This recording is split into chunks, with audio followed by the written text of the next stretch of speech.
called the Samaritan woman, come and see a man. Some of the songs, or some of whose songs you have also been able to sing. Blessed be the name of the Lord. Hallelujah. Now, I think the songs most of us, one of the songs that most of us would say, I would say they know, is the song of Icho. Does that mean that Amen. So that he's a family man, though not as tall as I am. But he will be with us on Friday, and I agree that he'll only be with us for Friday only, so that next time we bring him, you can also come. If I bring him for 3 days, I was supposed to bring him today, tomorrow, and Friday. Then I realized, if I bring him today and tomorrow and Friday, he will not even be able to preach anything.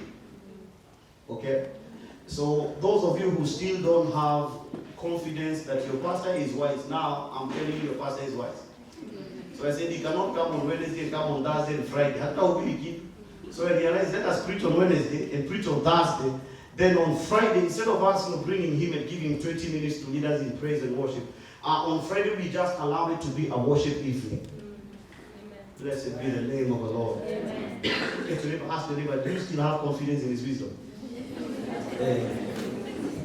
Because that is now where wisdom has imedification. So now let's start from Micah chapter number 2, or Micah chapter number 2, from verse number 12 and 13. We have a whole forest to clear within 2 days. One of the things that has happened in these meetings, every time we have the riot mandate meetings, is that we start from somewhere. Along the way we say we'll come back. Along the way we say we'll come back. So it is never premeditated. It just happens. It just happens. So it's good to see every one of us. It's good to see, so many of us have responded to the call to come for these meetings, so even with the short notice. And I thank God for you. I really want you to know that I don't take it for granted that you sacrifice your time and your evenings to be in these meetings. I keep saying, they told us that, people have gone. Me, I keep asking, who went? Because it seems like in church, when one person goes, 5 more people come. It's called the grace. Amen. So I really want to take these 2 days and see how deep we can go and how wide we can go, all by the grace of God. And for these 2 days, then on Friday we'll be doing worship, even in line with the theme of the conference that we have, the spell breakers. So we'll be breaking some spells through worship on Friday. But let's see before Friday how much we can be able to cover in-house from the book of Micah, or Micah chapter number 2, verse number 12 and verse number 13. Then we'll read quite another millions of scriptures in between from Genesis and Revelation. We'll not go to any other. Between Genesis and Revelation, we'll just fit ourselves in there, and the Lord is a good God. Amen. Blessed be the name of the Lord. Amen. At times I'm excited for Tuguri. I don't know, it happens at times that you just go to a place, you just go to a moment, and you are excited. Now, if you're not in the spirit, if you have not tuned to the bandwidth of the spirit as of now, you will think it is because of the Zimbabwe. But if you have tuned your spirit right well, you know it has nothing to do with him. Actually, for him, it's an honor. Okay, it's an honor that I'm giving that he can be together with us, because when we drafted the conference, we didn't have him in mind. We had God in mind. Blessed be the name of the Lord. Amen. I have already used 10 minutes and I have not said anything scriptural. So that tells you, please, if you have people at home, call them, tell them to be making supper. Call them, tell them to be making supper. And if you have a wife at home like me, please tell them to be eating the supper already. You know the way they tell you we are waiting for you so we can eat supper? Tell them to be eating the supper. The grace of God is sufficient. I will surely gather all of you, verse number 12 of Micah chapter number 2, O Jacob. I will surely bring together the remnant of Israel. I will bring them together like sheep in a pen, like a flock in its pasture. I'm using the NIV, like a flock in its pasture. The place will throng or be filled with people. Then this is a promise God is giving for deliverance to the children of Israel after they had been taken captive by the Babylonians. And look at verse number 13. He says, and this is how it's going to happen. He says, the one who breaks open will come up before them. They will break out, pass through the gate, and go out by 8. Now you need to understand that this is the gate of the enemy. Amen. Because in ancient times, any city or every city, every nation, they had gates to every city. There were what we would call the city gates. So now, God is telling them through Micah, through Micah, that one who breaks open the way will go up before them. They will break through the gate and go out. Now, their king will pass through before them. The Lord at their head. The NKJV says the one who breaks open will come up before them. They will break out, pass through the gate, and go out by it. Their king will pass before them with the Lord at their head, or with the Lord at their lead. Blessed be the name of Jesus. Amen. Now, these 2 days I will try level best of my ability and and gifting and anointing to be able to look at the spirit of a spell breaker. The spirit of a spell breaker. Now, this tells you that for the next 2 days, 3 days, the intention I have, which is very deliberate, is that you can be baptized with the spirit or a spirit of a spell breaker. Now, I don't have time to say so many things, but let me say just a few things. A spell is either a word, or something that has been cast upon a people that limits a people or that makes a people to live a life which is in prison. Okay, a spell is either a word or an enchantment or a practice or something that a practice or something that has been done, and the effect of the spell is to the effect that it limits, enslaves, and puts people into a prison. So you find that these people cannot enjoy peace, they cannot enjoy freedom, they cannot enjoy liberty, they cannot enjoy that which other people are enjoying because they are under a spell. Blessed be the name of the Lord. So a spell is anything. A spell is anything that brings limitation. I think that will be the simplest that will be. A spell is anything that brings limitation to a person or to a people, to a family or to a nation. Is anything that brings limitation. When you look at the country which God, allowed us to be born into, we call it Kenya. You find that we have this, some spells here, but one of the major spells we have in this country, one of them is corruption. Is a spell. Is a spell. It's called corruption. 2, you'll find there is another spell of ukora. Very deep-seated. Mpaka tunauzia watu fake gold. It's a spell. How do you know it's a spell? It doesn't just affect one generation. And it doesn't just affect one person. It affects a wider scope of a people. Amen. It affects a wider scope of a people. When the Bible says in Ephesians 6 verse number 12 that for we wrestle not against flesh and blood, then it shows us different dimensions of spells. Amen. We have strongholds, that is what you think. We have principalities, those are powers that have authority over a region. Then we have spiritual hosts of wickedness. Now these are authorities and hierarchies of the enemy that take control of cities, take control of nations, take control of even continents. So there are different dimensions of authority and hierarchy as far as spells are concerned. Blessed be the name of the Lord. Amen. Now let me bring you to something alarm. We come to Luke chapter number 4 and verse number 18. After Jesus has dealt with the devil, now he comes into the synagogue. When he comes into the synagogue, they hand over to him the scroll of Isaiah. When they hand over the scroll to Isaiah, he goes through it and he comes to Isaiah, chapter number 61. That time they didn't have chapters, but now we know 8 chapters. He comes to chapter number 61 and he reads. He says that the Spirit of the Sovereign Lord is upon me, because the Lord has anointed me for some specific reason. There is that which I have come to do here on earth. And he outlined, he says, I have come to preach the gospel to the poor. I have come to heal the brokenhearted, to bring liberty to them that are in captivity. I have come so that the blind can recover their sight. I have come so that those who are oppressed can be set at liberty. This tells you, by the time he comes, there is a spell of poverty. There is a spell of brokenheartedness. There is a spell of captivity. There is a spell of blindness. There is a spell of oppression. Amen. So he says, this is the reason why I have come. I have not come as Elijah. I have not come as Elisha. I have not come as Micah and Nahum and Daniel and the rest. I have come with a specific mandate. And my mandate is starting 5 dimensions of the spell. Because when we come into verse number 19, he says, now, after I have dealt with this, I will be in a position to announce the acceptable year of the Lord's favor. So hear me, child of God. Until and unless we deal with the spells in our families, in the country, in our own personal lives, that verse number 19 we will never be able to announce it. This tells me, for us to be able to announce the year of the Lord's favor, we have to first of all deal with the spells that exist, even as of now. Now, I can comfortably tell you that you will rise as high as the spells you have overcome. Amen. It is wickedness to be born in a family that has particular spells, and you die and leave the spells still standing. Amen. The moment we met with Jesus and he saved us, the moment we surrendered our lives to him, we were baptized into a spirit of a spell breaker like he is. Amen. Now, notice, child of God, that everything Jesus became, he became so that we could become also.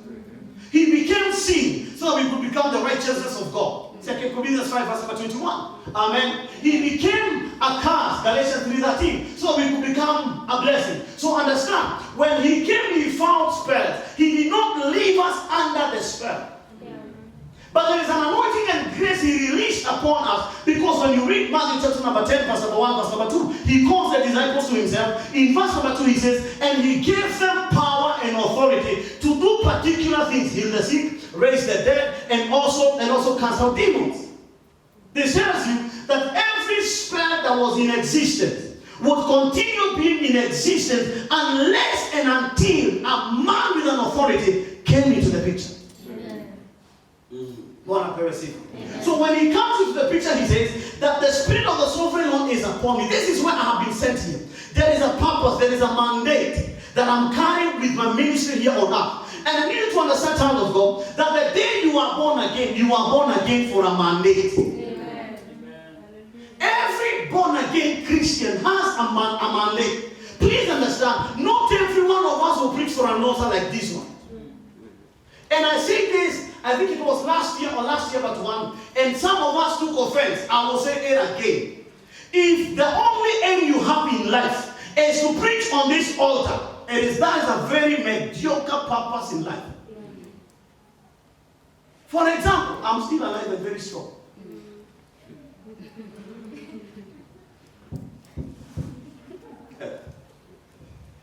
If every one of us in this church, our aim, what we are praying and fasting for, is to stand on this altar and preach. If that is the only thing I'm praying and fasting for, I have some good news and bad news at the same time. Change your prayer. Change your prayer. Because we cannot reduce the world to only this, a small altar. Yes. Amen. Amen. When will the drunkards be preached unto? When will the prostitutes hear the gospel? When will the witches be liberated by the saving power of Jesus? If our aim is only this, I don't know how many foot by how many foot, then it tells me we will never be able to touch the wall. But the mandate on our life is not only for these four walls. The mandate on our life is glory. Amen. We need some people to capture the anointing and the grace that flows right inside here, and they go to different towns of this nation and bring a revolution. Amen. Amen. Amen. What I'm saying is very simple. The way we are sitting here, we are more than 52. So it means if our aim is this small altar, by the time I preach again, it will be next year June.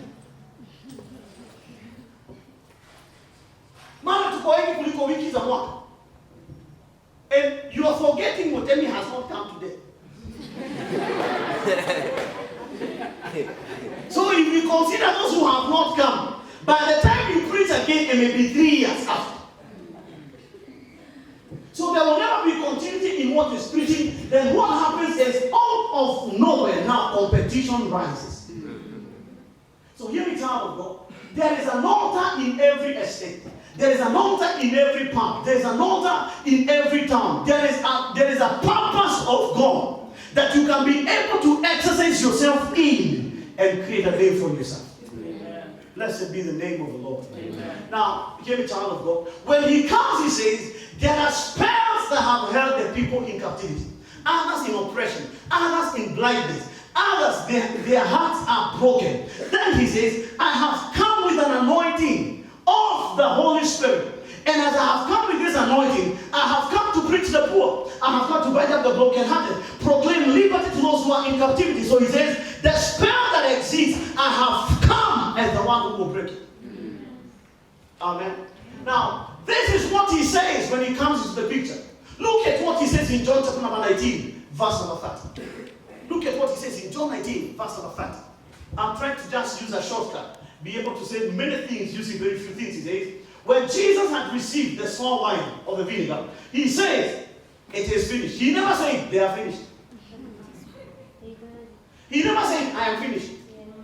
No, he said, it is finished. What is this that was finished? He says, the purpose for which I came is finished. Amen. He did not say the demons are finished. Kenyans, hear me, you cannot finish demons. You're wasting your prayer life, and you're also wasting energy you could have used in something else. You cannot finish demons. You cannot kill them. Amen. Amen.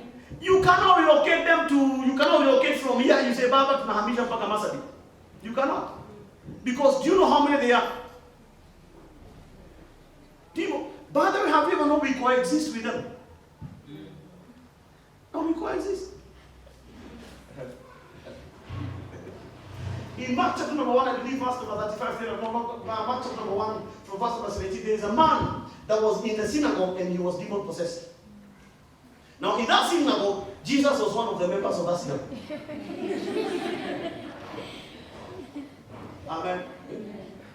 In Mark chapter number 5, after Jesus has battled with the disciples, the storm in the ocean or in the sea. In Mark chapter number 5, when he comes onto dry ground, the person that welcomes him is a demon-possessed man. Amen. Amen. You need to let your concentration be Jesus, not demons. Amen. Amen. Until now, I have not found a man or a woman that has had their concentration of demons that I admire. In actual fact, they don't look good. People whose concentration is demons. But people whose concentration is Christ, they are beautiful. The way they speak, the way they worship, amen. You imagine being a member of a church where demons are the order of every Sunday. Do you realize we don't have worship, we have warfare songs? Na nguvu za shetani zimeshindwa na Yesu, asifiwe Mwokozi, imo nguvu ya ajabu. That becomes the songs of every Sunday. But the songs about where he sits, the songs about the glory he has, the songs about the power he carries, they are never sung. So hear me, child of God. When he comes, he outlines, I have a fivefold purpose of being here. To preach to the poor, proclaim, the binding up of the hearts of those that are brokenhearted, proclaim liberty to they that are in captivity. He says, I also want to bring they that are under oppression, I want to bring them freedom. Then they whose eyes are blind, I need them to see. That talks of revelation. So when he gives the fivefold purpose of his being here on earth, he goes for 3.5 years. After 3.5 years, he has a testimony. Amen. He says, whatever I came to do, I have done. It is finished. Amen. Read the Bible well. After he says it is finished, it is at that time that he bows his head. They did not kill him. He killed himself. Amen. He committed suicide. This is suicide. Because the Bible says, and he bowed his head, and he gave up his spirit. Is that not committing suicide?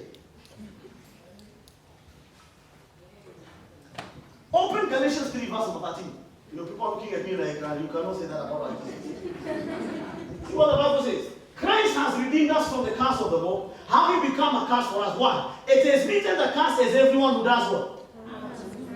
Does it say everyone who is hung on a tree? Please, you are Englisharians. It says what? Curse be everyone who does what? Is it is this not a man that has committed suicide? The Bible does not say that cursed is everyone who people hang on a tree. No. It says, cursed is everyone who himself hangs himself on a tree. He hung himself. So they hung him, but they did not kill him. He killed himself. Why? There is a purpose he had come for. Amen. Because now Adam was killed. God had told Adam and Eve, when you eat of this tree, you will surely die. So when Adam is killed by Satan, that's spiritually. So Christ had to come in reverse. So the initial spell came from the enemy. Now the spell could not have been finished by a man. Amen. So they put him on that cross, but he himself gave up his spirit, committed it into the hands of his Father. Because now, if they kill him, it could have been another death that would have demanded another Savior. Amen. But now he comes as a spell breaker, so that the death that came in through Adam, he could become the one that breaks the cycle of death. So death has its finishing point at the cross. Blessed be the name of the Lord Jesus. Now let me move on to that and say this. Every one of us, there is a mandate on our lives, whether we know it or we don't know it. There is something Jehovah has saved you to do. There is something Jehovah needs done in this dispensation and age, whether in your personal life, in your career life, wherever you are, your circle of influence. There is something that Jehovah wants you to do. And what he has done is that as his son was, so are you right now. There's an anointing and a grace and an empowerment that you carry in your mandate. And when you understand this, now you realize, when you carry the anointing of a spell breaker, there are some things that have been. But because you have come into the picture, now you can stand up and say, Luke chapter number 4, verse number 8, reloaded and redone. The Spirit of the Sovereign Lord is upon me, because he has anointed me to break every barrenness in my family. Until you know that, you will continue in problem, and your family will continue in problem, until you understand that there are men and women in every generation that God raises so that they can become the full stop to whatever has been happening. I pray for you, child of God. You cannot be a continuation of the mess that has been in the family. Amen. You have to become the one that breaks the cycle. Amen. You have to become the one that breaks the predictability. Amen. You have to become the one that breaks the pain. You have to become the one that breaks even the shame. Amen. Amen. Amen. Now, listen to me, child of God. There are always two people in life. Those who create problems and those who solve them. So you really need to know what am I or who am I. As far as, the poverty in my family, what am I in this family?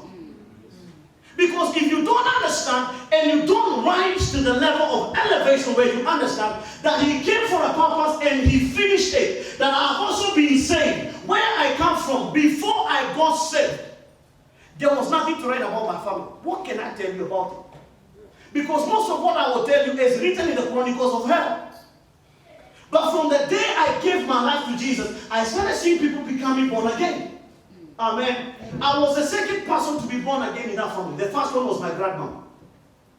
She was a Catholic. She was invited for a conference like this one, PCA. So she went there, she came home, and she told me, I asked her, what is that? Because in our Catholic setup, and I used to be, an upcoming father. I was a practicing father. Because every time at home, when we are done with the Misa, I would go home and we do the Misa for my grandma. I have looked for a gunia. So the side, the lower side, nikatoboa kashimo pale katikati na side. So if you invite the gunia, uivae, uko na kanzu.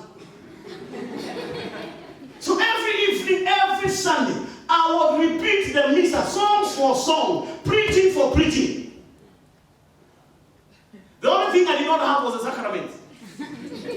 Because they had told us if you carry the sacrament home, your house will be full of blood. Wrong.